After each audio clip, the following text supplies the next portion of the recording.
নিজে আমল করবে, নিজের পরিবার পরিজনদেরকে আমল করাবে, তারপরে তার মহল্লায় এই গ্রামের মধ্যে এই দিন প্রচার করার জন্য তারা নেমে যাবে, তারা দাওয়াত শুরু করবে। অর্থাৎ সেই দাওয়াতটাই হলো কোরআনুল কারীমের দাওয়াত। কোরআন যেভাবে আপনাকে আমাকে চলতে আদেশ করেছে, এটা বুঝবো কিভাবে? কোরআন আপনাকে আমাকে কিভাবে আদেশ করতে বলেছে? আল্লাহ সুবহানাহু ওয়া তাআলা বলেন, আমি আল্লাহ সুবহানাহু ওয়া তাআলা আদম আলাইহিস সালাতু ওয়াস সালাম থেকে পয়গম্বর ঈসা আলাইহিস সালাতু ওয়াস সালাম পর্যন্ত যত নবী পাঠিয়েছি, কোন নবীকে আমি রব্বে কারীম আল্লাহ স্বয়ং সম্পূর্ণ করে আমি রব্বে কারীম আল্লাহ পাঠাই নাই। কিছু না কিছু বাকি ছিল, তারা দাওয়াত দিয়েছে, দাওয়াতের মধ্যে কিছু না কিছু বাক্য, কিছু না কিছু শব্দ অথবা কিছু দাওয়াতের কাজ তাদেরকে বাকি রেখে দিয়েছে।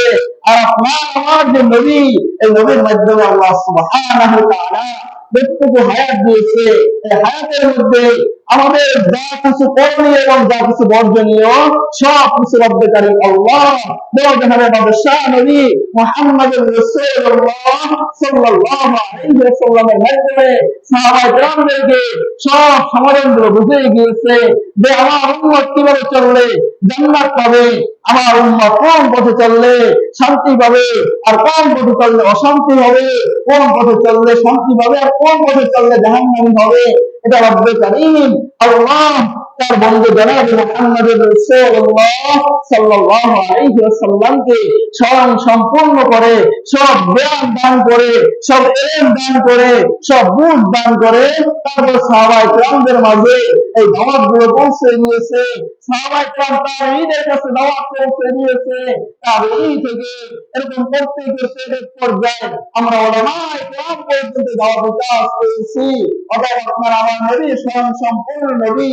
আপনার আমার নবীর মধ্যে আপনার আমার আমাদের প্রশ্ন হয়, আপনার আমার নবী যে দাওয়াত দিয়ে গেছে, আমাদের নবী এই কাজটা ভুল করেছে, এইটা করতে বাকি আছে, এটা ভুল ধারণা। রাসূল যে কথাগুলো বলে গিয়েছে, যে দাওয়াত দিয়েছে, এর মাঝে আর কমানোর কোনো সিস্টেম নেই, বাড়ানোর কোনো সিস্টেম নেই। অতএব স্বয়ং সম্পূর্ণ নবী আমাদের, অতএব আমাদের নবীও যা কিছু করেছে স্বয়ং সম্পূর্ণভাবে করেছে। অতএব আমাদের আদর্শ হবে জাহানের বাদশাহ নবী, মদিনার নবী মুহাম্মদুর রাসূলুল্লাহ সাল্লাল্লাহু আলাইহি ওয়াসাল্লামের আদর্শ। তাহলে আপনার মুমিন দাবি করতে পারবো, আপনার মুসলমান দাবি করতে পারবো, আর মুহাম্মদুর রাসূলুল্লাহ সাল্লাল্লাহু আলাইহি ওয়াসাল্লামের উম্মত দাবি করবো। ইহুদি নাসারা খ্রিস্টান বিধর্মী এদের যে চরিত্র যেরকম, আর আমাদের চরিত্র যদি সেরকম হয়, এদের অনুষ্ঠান যেরকম হয়, আমাদের অনুষ্ঠান যদি সেরকম হয়, তাহলে আপনার উম্মতে মুহাম্মাদি দাবি করতে পারি না।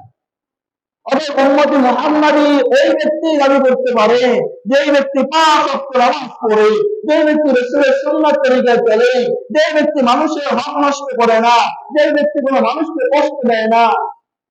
কারণ ওই ব্যক্তি উম্মতে মুহাম্মাদি দাবি করতে পারে, কারণ আপনার আমার নবী প্রাণ নবী মুহাম্মদুর রাসূলুল্লাহ সাল্লাল্লাহু আলাইহি ওয়াসাল্লাম খোদার যন্ত্রণায় ইহুদি মালিকের বাসায় কাজ করতে গিয়েছিল। ইহুদি মালিকের কাজ করতে গিয়ে তার কাজ ছিল কুয়া থেকে, পুকুর থেকে পানি উঠানোর দায়িত্ব। আল্লাহ রাসূলের থেকে খোদার যন্ত্রণায় তার হাত থেকে পাত্রটা পড়ে গেছে। আল্লাহ রাসূলের সুন্দর চেহারায়, উজ্জ্বল চেহারার মধ্যে ইহুদি মালিক একটা থাপ্পড় মেরেছে, একটা চর বসিয়ে দিয়েছে। তোমাকে পানি দিতে বলেছি, তোমার পাত্র কেন পানির মধ্যে ডুবে গেছে? এর কারণে আল্লাহ রাসূলকে থাপ্পড় মেরেছে, একটা চর মেরেছে। আল্লাহ রাসূল জনাব মুহাম্মদুর রাসূলুল্লাহ সাল্লাল্লাহু আলাইহি ওয়াসাল্লাম কেমন আখলাকের নবী, কেমন চরিত্রের নবী। আল্লাহর নবী জনাব মুহাম্মদুর রাসূলুল্লাহ সাল্লাল্লাহু আলাইহি ওয়াসাল্লাম কিছুক্ষণ চোখ থেকে দরদর করে পানি ছেড়ে দিয়েছে। পানি পড়ার কিছুক্ষণ পরে ওই ইহুদি মালিকের হাতটা ধরে আল্লাহর রাসূল জনাব মুহাম্মদুর রাসূলুল্লাহ সাল্লাল্লাহু আলাইহি ওয়াসাল্লাম আদর করে মালিশ করে আর বলে, হ্যাঁ আমার মালিক, হ্যাঁ ইহুদি ভাই, হ্যাঁ আমার কাজের মালিক, আপনার যে কাজ করেছি এই কাজের মধ্যে থেকে আমার হাত থেকে পাথরটা পড়ে গিয়েছে।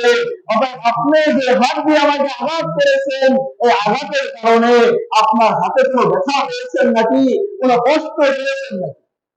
আপনাকে কি করতাম, আমার একটা চট দিছে, আমি হুজুরকে একটা চট দিছে, আমি সঙ্গে সঙ্গে ধুয়ে দেওয়ার চেষ্টা করতাম। আমাদের সমাজে এটাই চলে। কেউ একটা মারতেছে, তাহলে আমার বন্ধু মহল যারা আছে এদেরকে নিয়ে আমি মারধর করতে যাই। আল্লাহ রসুলের আদর্শ এরকম ছিল না। আল্লাহ রসুলকে আখলাকুন নবী কেন বলা হয়েছে? মার খাওয়ার পরে তাকে আদর করেছে, ভালোবেসেছে, তাকে মার দেয় না, বুঝের মাধ্যমে সঠিক রাস্তা দেখানোর চেষ্টা করেছে। যখন এরকম আদর করতেছে, হ্যাঁ ভাই, আপনি আপনার হাত থেকে আমাকে আঘাত করার কারণে আপনি কোনো কষ্ট পেয়েছেন নাকি, ব্যথা পেয়েছেন নাকি, এ কথা বলার পরে এই ইহুদি মালিক চোখ থেকে দরকার করে পানি সরিয়া ইহুদি মালিক রসুলকে বলতেছে, হ্যাঁ শিশু, হ্যাঁ আব্দুল্লাহ ছেলে মুহাম্মদ, আমাকে কালিমা পড়ায় দাও, তোমার ধর্মই সত্য, তোমার ধর্মই সঠিক, তোমার ধর্মই শান্তির ধর্ম, ইন্নাদ-দীনা ইনদাল্লাহিল ইসলাম, আমাকে কালিমা পড়ায় দাও, আমি মুসলমান হয়ে যাব। সুবহানাল্লাহ। আবার আল্লাহ রাসূল যদি সঙ্গে সঙ্গে মার দিত, ওই ব্যক্তি কি কালিমা পড়তো? ওই ব্যক্তি মুসলমান হইতো? হইতো না। আল্লাহ রাসূল সুন্দর চরিত্র দেখাইছে, আখলাক দেখাইছে, তাকে মহব্বত করেছে, ভালোবেসেছে আল্লাহর জন্য। আল্লাহ সুবহানাহু ওয়া তাআলা কবুল করেছে। আর ওই ইহুদি মালিককে আল্লাহ পাক রব্বুল আলামিন হেদায়েত দান করেছেন। সুবহানাল্লাহ, সুবহানাল্লাহ। আবার আল্লাহ সুবহানাহু ওয়া তাআলা আমাদেরকে, আল্লাহ রাসূল যেরকম মানুষকে মহব্বত করত, আদর করত, স্নেহ করত এবং কাউকে কোনো কষ্ট দিত না, আমাদের মধ্যে যেন সেই আখলাক চলে আসে, আমরাও যেন রাসূলের আদর্শে আদর্শবান হতে পারি। আমরাও যেন রাসূল যেরকম মানুষদেরকে মহব্বত করত, ছোট বাচ্চাদেরকে যেরকম ভালোবাসত, মুরব্বীদেরকে যেরকম সম্মান করত, মা বোনদেরকে যে ইজ্জত করতো, আমরাও যেন সেরকম ইজ্জত করতে পারি। আমরা যেন প্রত্যেক স্টেশনে যে যে বসে আছি, সে বস হিসেবে যে সম্মান পাওয়ার যোগ্য, সেই সম্মান যেন আমরা সকলে দিতে পারি।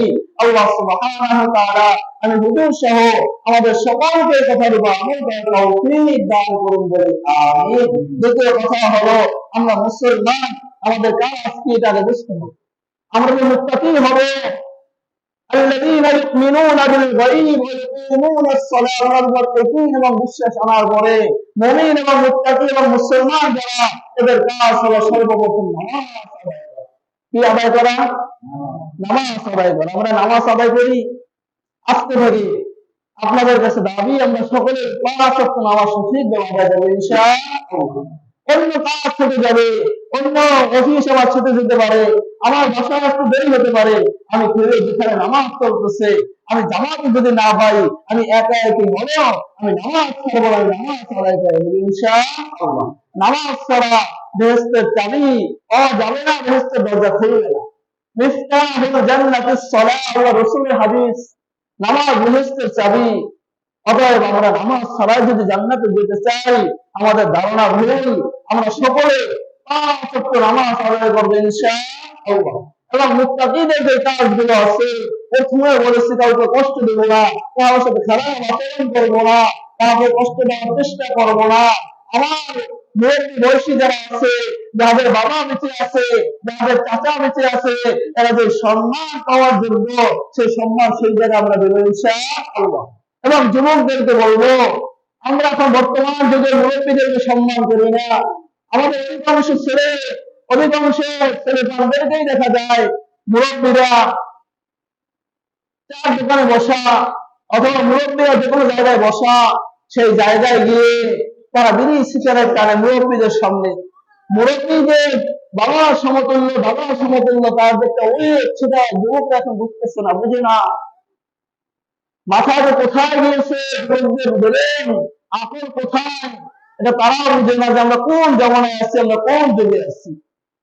যে বাবা আমার মাথার তাজ, আমার বাবা কত পরিশ্রম করে, কত কষ্ট করে, রাত্র দিন 24 ঘন্টা কাজকর্ম করে, মাথার ঘাম পায়ে ফেলিয়ে আমাকে মানুষ করেছে, আমাকে মানুষ করার লাইন দেখিয়েছে, আমাকে সঠিক রাস্তা দেখিয়েছে। আজকে বাবার সম্মান সন্তান করতেছে না, আজকে বাবা ইজ্জত কদর সন্তান করতেছে না। অতএব আমার যুবক ভাইদের কাছে আমার দাবি, আপনারা সকলে মা বাবার সম্মান ইজ্জত যতটুকু পাওয়ার যোগ্য, ততটুকু সঠিকভাবে আদায় করবে ইনশাআল্লাহ।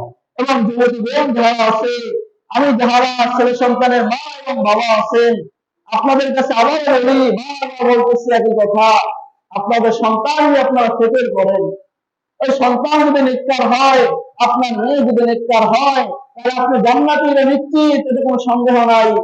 আর যদি আপনার মেয়ে অশ্লীল কাজ করে, আপনার মেয়ে আপনার ছেলে সেখানে গুনাহের কাজ করে, তাহলে আপনি বাবা হইতে পারেন হাজী সাহেব, আমি হুজুর হইতে পারি বড় হুজুর, আমি হইতে পারি বড় মুফতি সাহেব, আমি হইতে পারি বড় হাফেজ সাহেব, আমার বোন যদি সঠিক পথে না চলে, আমার ঘরে পরিবারের মহিলা যারা আছে, পুরুষ যারা আছে, এদেরকে সঠিক পথে যদি আমি না চালাতে পারি, আমি হুজুর কিয়ামতের ময়দানে সর্বপ্রথম জাহান্নামের আসামি হয়ে যাব।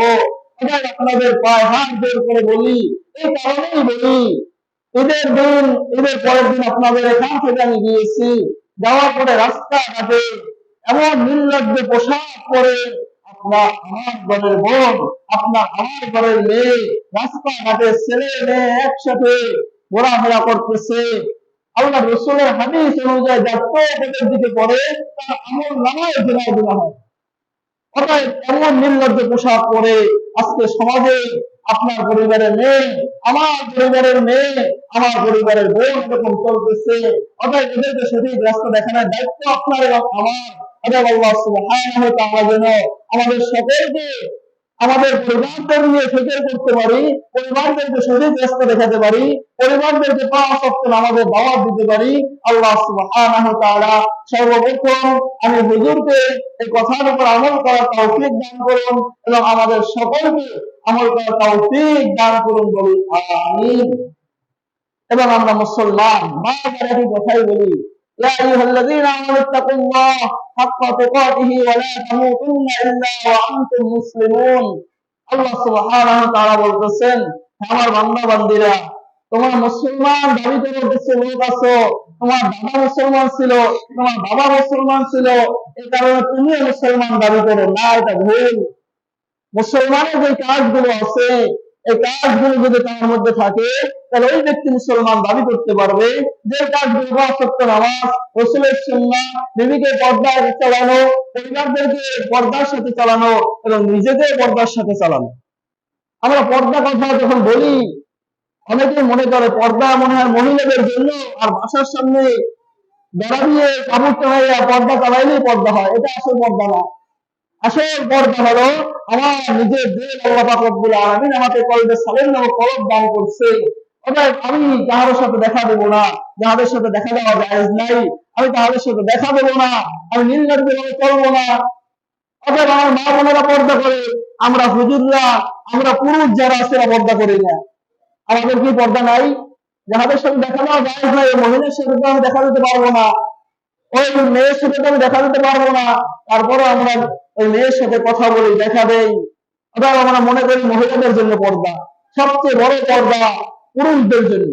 অতএব আল্লাহ সুবহানাহু ওয়া তাআলা আমাদের সকলকে যে কথাগুলো বললাম, আমি সহ আমাদের সকলকে আমল করার তৌফিক দান করুন এবং আপনারা এবং আমি আমার পরিবার সহ আমার সকলকে দাওয়াত দেই, আমরা সকলে পাঁচ ওয়াক্ত নামাজ সঠিকভাবে আদায় করবো ইনশাআল্লাহ। বলি ইনশাআল্লাহ।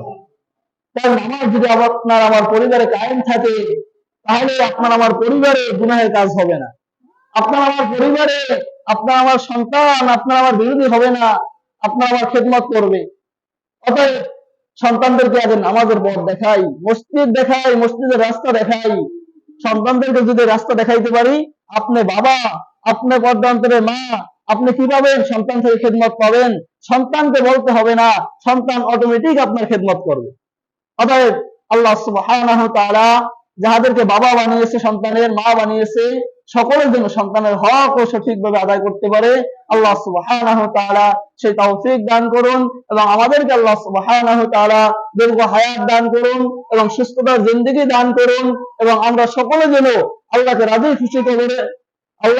খুশি করে কবরে যেতে পারি এবং ঈমান নিয়ে কবরে যেতে পারি। আল্লাহ সুবহানাহু ওয়া তাআলা সেই তৌফিক আমি হুজুর সহ আমাদের সকলকে দান করুন বলি আমিন। ওয়া আখিরু দাওয়ানা আলহামদুলিল্লাহি রাব্বিল আলামিন।